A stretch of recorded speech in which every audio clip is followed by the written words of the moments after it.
नमस्कार। शराब घोटाला, पिछले 2 साल से ये शब्द आपने कई बार सुना होगा। 2 साल से बीजेपी की सारी एजेंसीज कई रेड मार चुकी हैं, कई लोगों को गिरफ्तार कर चुकी हैं, लेकिन अभी तक एक भी पैसे का हेरफेर कहीं नहीं मिला, कहीं से एक भी पैसा नहीं मिला। अगर भ्रष्टाचार वाकई हुआ है तो इतने करोड़ों रुपए गए कहाँ? क्या सारा पैसा हवा में गायब हो गया? सच्चाई ये है कि किसी तरह का कोई भ्रष्टाचार हुआ ही नहीं। अगर होता तो पैसा भी मिलता। ऐसे फर्जी केस में आम आदमी पार्टी के कई नेताओं को इन्होंने अभी तक जेल में रखा हुआ है। किसी के भी खिलाफ कोई सबूत नहीं है, कुछ साबित नहीं हो रहा, खुलेआम गुंडागर्दी चल रही है, किसी को भी पकड़ के जेल में डाल दो। अब बीजेपी मुझे गिरफ्तार करना चाहती है। मेरी सबसे बड़ी संपत्ति, मेरी सबसे बड़ी ताकत मेरी ईमानदारी है। झूठे आरोप लगा के, फर्जी समन भेज के ये मुझे बदनाम करना चाहते हैं, मेरी ईमानदारी पे चोट करना चाहते हैं। इन्होंने मुझे समन भेजे हैं। मेरे वकीलों ने मुझे बताया कि ये समन गैर कानूनी है। क्यों गैर कानूनी है? ये मैंने इनको विस्तार से लिख के भेजा है। मैंने बताया है कि उनके समन कैसे गैर कानूनी है, लेकिन उन्होंने मेरी एक भी बात का जवाब नहीं दिया। इसका मतलब उनके पास मेरी बातों का जवाब नहीं है। इसका मतलब वे भी मानते हैं कि उनका नोटिस गैर कानूनी है। क्या मुझे एक गैर कानूनी समन का पालन करना चाहिए? अगर कानूनी रूप से सही समन आएगा तो मैं पूरा सहयोग करूंगा।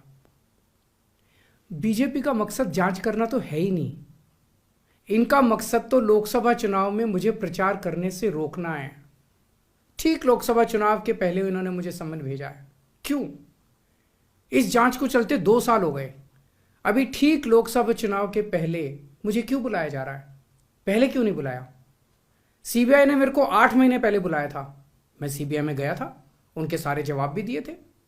लेकिन अब ये लोग ठीक लोकसभा चुनाव के 2 महीने पहले मुझे बुला रहे हैं। तो बीजेपी का मकसद कोई पूछताछ करना थोड़ी है।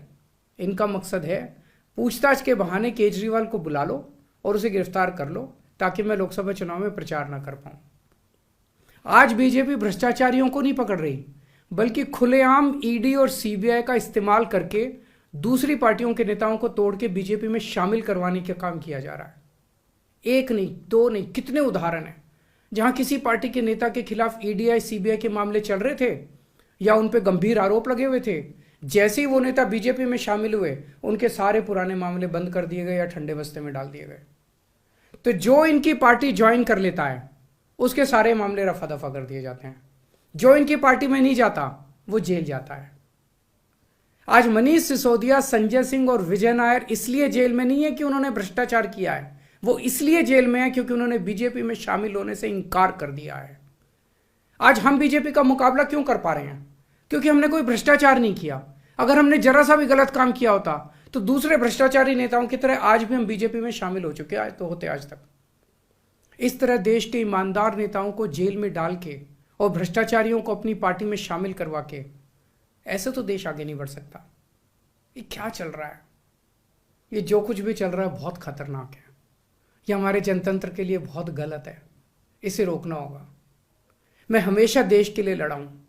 मेरा तन मन धन देश के लिए है।